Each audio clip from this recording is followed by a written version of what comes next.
G'day YouTube. I thought I'd do a video today on just simple beginner care for nepenthes. Maybe you've got your first plant and you've got no idea how to care for it, you're looking to get into them, or maybe you've got a couple and you just haven't quite wrapped your head around them yet.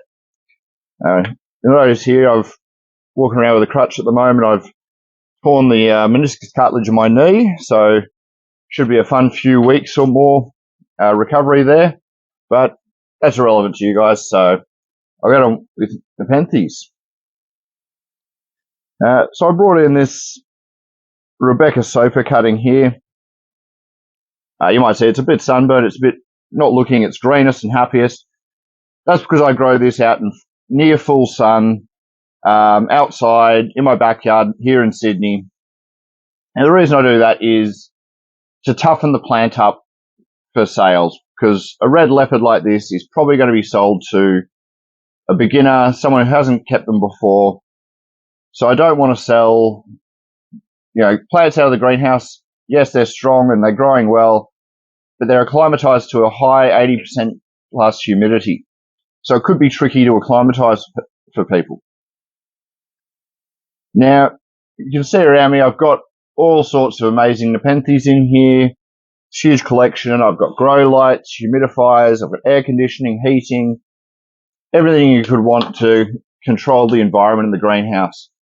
The truth to the matter is, unless you're collecting the more delicate, more picky species of nepenthes, you probably don't need a setup like this. Yes, the simple plants will grow better in it, but it's not needed. So if you're beginning, don't get put off by the idea that you need to go out and spend thousands of dollars setting up this amazing greenhouse to try and grow these plants. Now, as far as sun goes, full sun, generally not a good idea. I've discovered that red leopard can take quite a lot, but dappled shade. A lot of the old literature on how to care for nepenthes talks about more and more shade for them to get them growing happily, but I think as the more people learn about them and try and grow them under different conditions, we're realizing they can actually take quite a lot of light. If you've seen my previous videos outside, I'm not protecting any of those. I don't have shade cloth up. We do have a few trees in the backyard that shade them, but I'd say 50% sun. If you're setting up an outdoor thing, you could put 50% shade cloth over them if you are in direct sun. But apart from that, I wouldn't try too hard to get them in the shade. The pictures will be smaller, less colourful, and you really want them to grow nice big traps to display and show off to your friends. I think that one of the other common mistakes made is either sitting in water or keeping them extremely wet.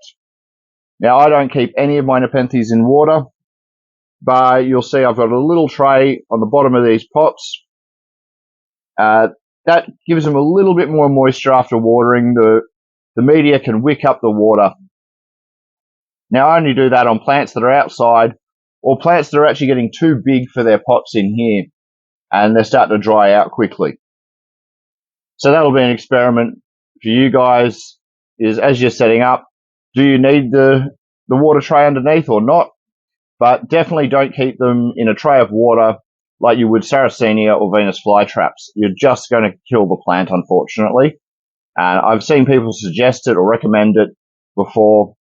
It's just not a good idea. Short term, you're going away for a weekend, you want to put them into some water, so you don't have to worry about getting someone around the water, is fine. But in general, pre-draining tray, or pre-draining pot, and I tend to water as the media dries out. One of the other most important things is potting mixes. Now, if you've picked up a nepenthes from a big garden centre or hardware store, if you're in Australia like me, Bunnings, Flower Power, something like that, chances are they're either in a pure sphagnum moss or for some reason a peat moss and perlite mix, which is your mix for Venus flytraps and Sarracenia. but it is not appropriate for nepenthes, and it will cause you problems, such as root rot and eventually killing your plant. There are a few different options. A lot of people do like sphagnum moss mixes, whether it's pure sphagnum or sphagnum moss and 50% perlite. I grew in that for years, and I had relative success, and I know a lot of people still do use it. In recent years, I've switched just about everything over to cocoa chips and perlite.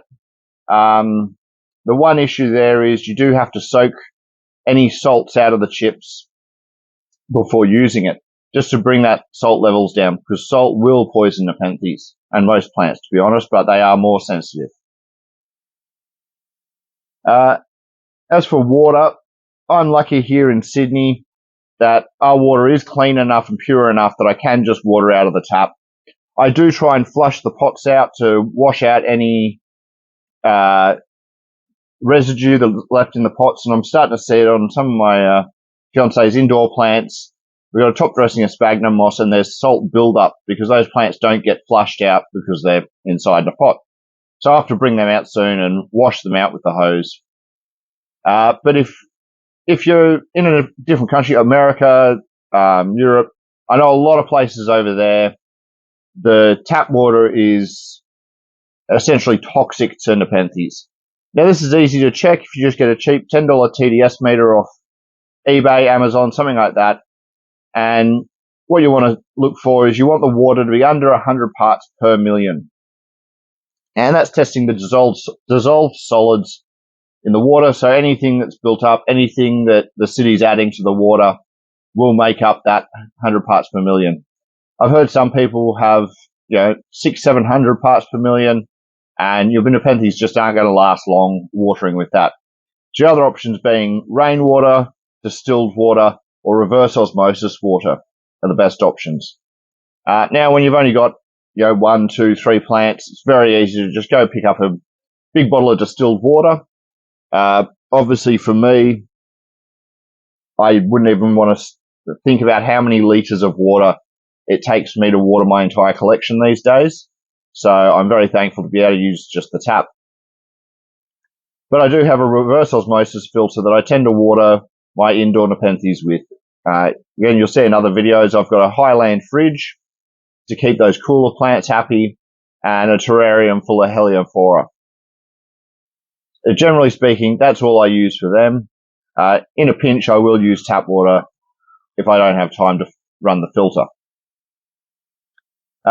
Humidity is one of the other big things for nepenthes. I've actually dropped the humidity in here down to 75%. I usually run at 80, and I'll probably drop it down to 70 in here. Most of my cuttings are already rooted, and my seedlings are looking happy. Now I just do that before sale. Again, I want stronger, healthier plants. Stronger plants. They're still healthy with 80% humidity. But I don't want issues of people having their plants crash when they receive them if they don't have a controlled greenhouse to put them in.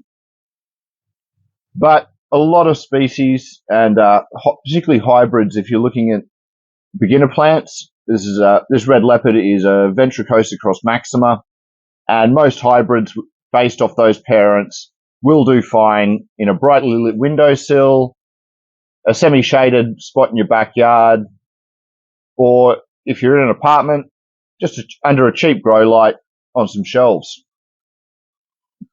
And these outside, we get humidity down to 30-40% quite often. If you're much below that, you may struggle outside. But lately, we've been very lucky here in having 70-80% humidity, which hasn't been pleasant through the middle of summer.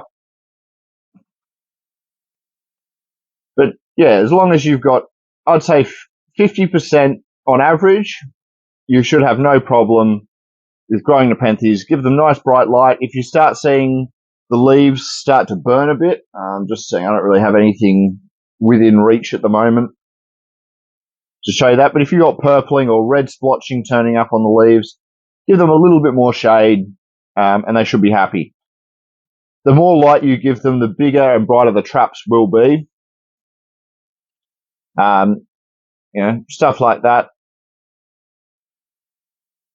This particular one does get these beautiful red tones underneath the leaves, but that's not due to overlight. That I actually suspect I could give that some more sunlight, but it's a bit hard to perfect everything in this place for each plant. What else should I touch base on? Well, I suppose a simple run through being temperatures. As long as you don't have frost outside, your nepenthes will not die from cold unless you go a pure lowland species. A nice easy hybrid, if you're getting down to even 4 or 5 degrees at night, it's not going to be happy. It might show some cold damage, but it's probably not going to kill the plant. Frosts will kill the plant very quickly, so definitely bring them inside if you're going to experience any frost. Lighting, bright, some direct sunlight is fine, not all day like your Venus flytraps and Sarracenia. Humidity, 50-60% plus is perfectly fine for them. If you can bump it up to 80%, fantastic. Even 80% could be a bit high for some if you don't have adequate airflow and light. Water as it gets dry, and use clean water. Reverse osmosis, rainwater, distilled water, or if you're lucky like me, tap water is fine, and just flush it. Run a lot of water through the pots every now and then to flush any buildup that's happening in there. Apart from that, they are a fairly easy plant to care for. There's nothing, unless you're going into the really exotic, expensive species, which you're just not going to pay $300-400 for a plant as a beginner. At least I hope you're not. And yeah, I think just anyone interested, jump in, give it a go. If you've got any questions, feel free to contact me here, Instagram, Facebook. I'm always more than happy to help with messages. Help with tips, things like that. Particularly at the moment, I'm sitting at home doing nothing, so feel free to contact me if you have any questions. And I might leave it there for today, and I'll see you next time. Cheers.